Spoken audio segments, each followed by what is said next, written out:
Yeah, Dan, just what's been the last 24, 48, 72 hours been like, and just the twists and turns from it? How would you describe just the finishing touches your staff has been able to accomplish?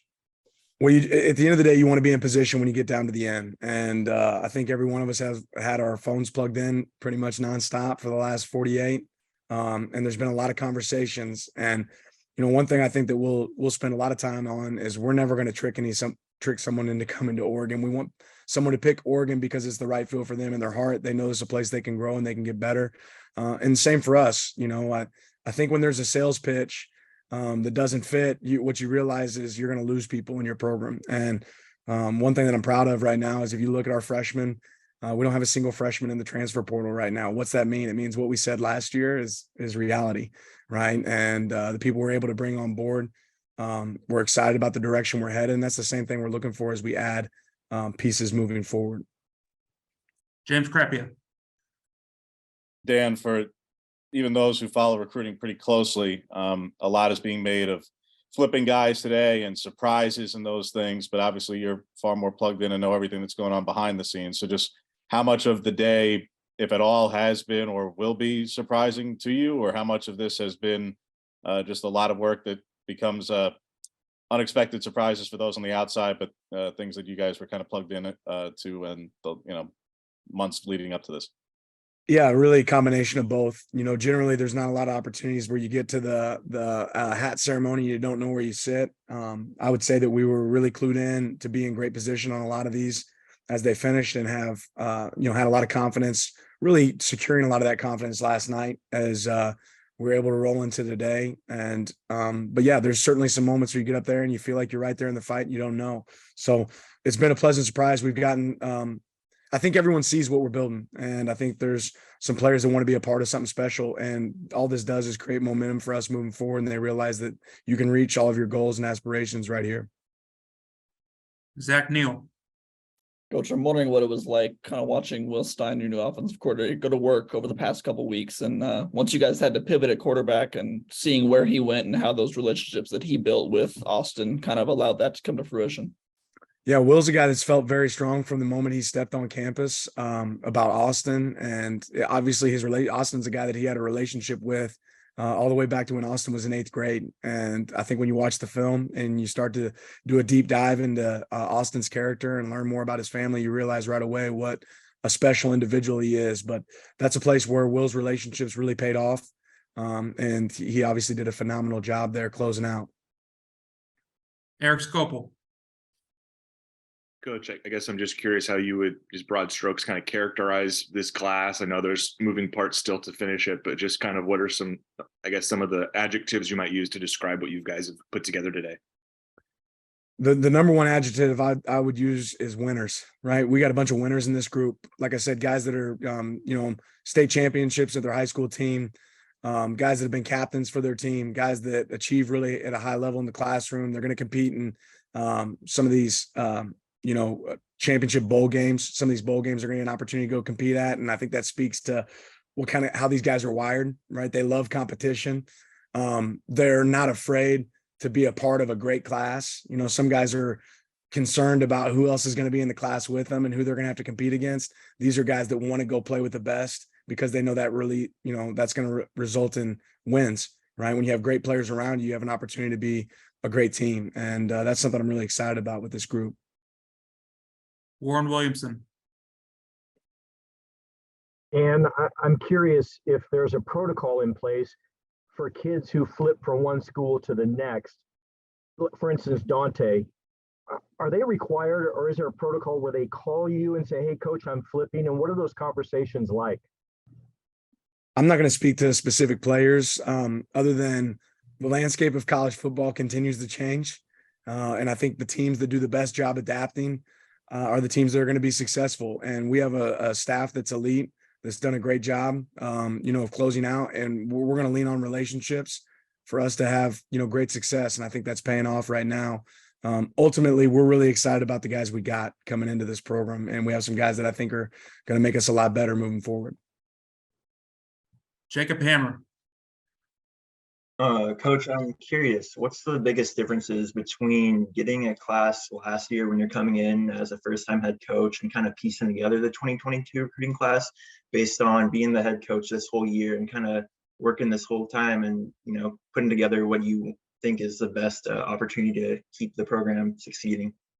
Yeah, ultimately the biggest thing, Jacob, is time, right? We had time to be really thorough and go back and evaluate. There's some guys that trusted us last year that stayed on board. I think I got hired and signing day was less than a week later, right? And it didn't necessarily provide a lot of opportunity for there was a little bit of a trust factor that had to go in there, but not the opportunity to develop relationships like we like to develop. And this year, what we had the opportunity to do that, to develop strong relationships going down the stretch. With guys that we think can impact us in a positive light. Matt Preem. State of Texas has been really good for you guys. There's some guys that you can't talk about right now, but I think the total is 6. That's the most since I think at least 2012. What was it that helped you have that success this year in the state of Texas? And how do you just envision recruiting that state moving forward, especially with Will's addition, another guy that has ties there? Yeah, I think we're going to lean on some of our comfortability, and we have a lot of coaches that are familiar with that area. That being said, we feel like we can go anywhere in the nation and attack the best players in the nation and bring them aboard. But there's no doubt there's great talent in Texas, and as long as there's great talent in Texas, we're going to recruit it hard and do everything we can to make sure that talent makes its way to Oregon. James Crapia.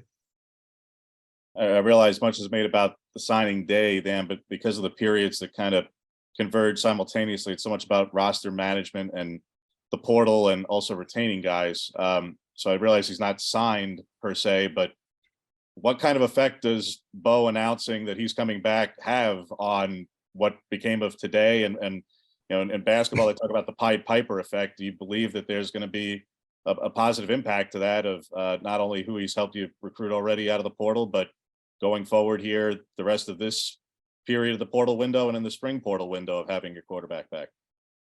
Yeah, we're excited for Bo. Ultimately, my goal as a coach is sitting back and making sure Bo feels comfortable about making the decision he has to move and make going forward for him. I wanted him to be able to do that with a clear mind and really have some time to sit down and process and evaluate his situation. I thought he did a phenomenal job of that. I thought he had a really strong circle of trust that he could really lean on. And I want to kind of step back and let him go through that process. And he did an exceptional job of that. But there's no doubt that great players want to play with great players, right? And Bo's a really talented player that makes us strong moving forward. And he certainly had a positive impact on us finishing down the stretch, and we'll continue to do that, as we move forward. Ralph Russo, AP. Hey, Dan, how are you? Congratulations on a good day. Thanks. When Oregon makes a big splash on a day like today, really anybody, there's a lot you'll hear people say, well, NIL is what's driving all this stuff. And NIL is a piece of recruiting, I'm sure, but I guess when you hear that hey, NIL is driving all this stuff, what is your reaction? Well, I think it's great to be in a place where you can be innovative and ahead of the curve. But I think anybody that really knows college football right now knows there's a lot more to recruiting than NIL. Nobody picks the place just because of those factors. Certainly some of those factors matter, and you want to be in a place where you can build a brand. I don't think there's anywhere in the nation that's better than Oregon when it comes to that, and being able to build a brand for yourself as a player. But it goes back to relationships, and the guys that we've been able to, pull and get on our team here, that's because of relationships. That's because of long-term relationships. And I think any of them would tell you that same thing. These guys are picking places based on what's the best opportunity for them. And that's what we continue to look for, is who can make us better and how can we make them better. Zach Neal. Coach, there are a lot of individual players I want to talk about. Obviously, a lot that you can't answer just yet, but one guy that stood out to me is Kenyon Sadiq, who I know you can talk about. I just want to hear what you thought from him in the recruiting process. His tape really just jumps off the film. Just kind of what you saw from him and how much of an instant impact he can have. Yeah, I'm really excited about Kenyon. He obviously is a really talented player and probably is not get or receive the amount of attention that he deserves. I think anybody that watches the film can see that he's really good, and especially his athleticism shows up. He's got great size. He's a workout warrior. The guy loves the gym.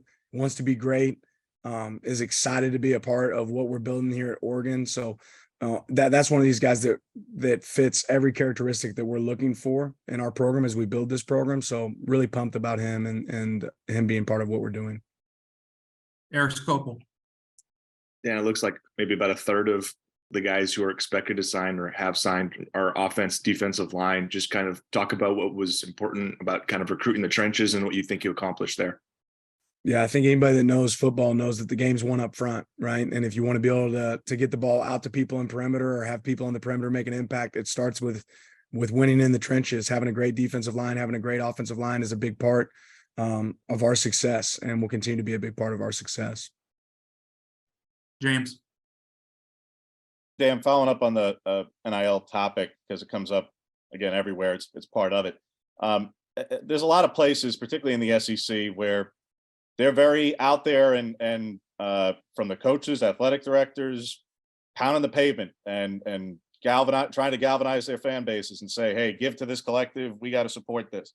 That has not been the stance here. And I know Division Street kind of operates in its own kind of entity and doesn't ask for input from directly from fans. Ducks Rising does. Well, I'm not saying good, bad, or otherwise about it, Dan. Just what is the strategy for you folks regarding it when others are out there and you got ADs saying we need X many millions of dollars to keep our class together, but you guys have not necessarily gone that route. What the strategy is in terms of galvanizing fans for NIL purposes. Yeah, I can't speak to other programs. We certainly want and will take all help we can get. So anybody that wants to help contribute, for us to have success, I think we welcome that. We just want to be able to do it the right way, and that's the key, is being able to do it the right way as you move forward. But we want to be able to support our student athletes. We want them to be able to take advantage of, the opportunities that sit in front of them. And I'm grateful that I'm in a place that's able to do that. Matt Bream.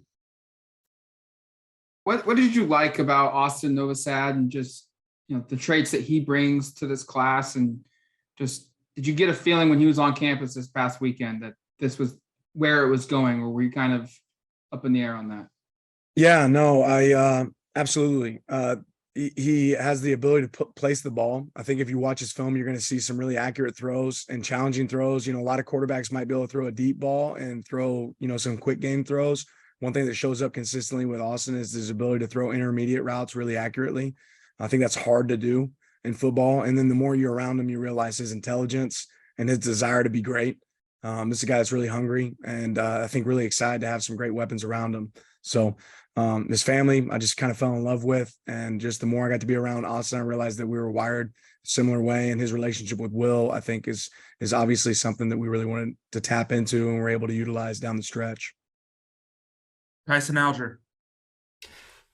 Internally amongst the program, is the portal like a taboo subject? Like, do you guys have conversations with players about, like, because it's just such a prevalent thing in football now, no matter what team you're coaching? Like, do you guys talk to players about, like, where their positions may be, or when somebody enters, is it just catching you guys as much by surprise as anybody else?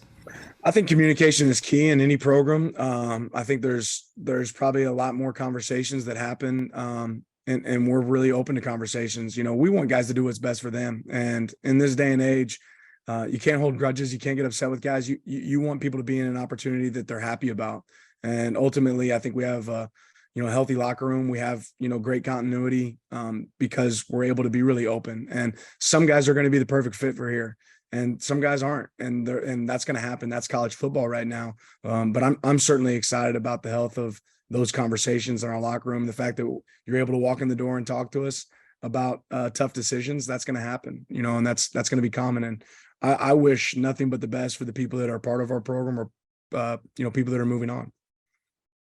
Time for two more. Let's go back to Eric Scopel. Dan, I'm just curious, with early enrollees, I know there's a lot of names to go through here, but do you have an idea of kind of how many at least there are going to be? And maybe you can name some names of players you expect to be here for spring. And it sounds like maybe some for even bowl prep.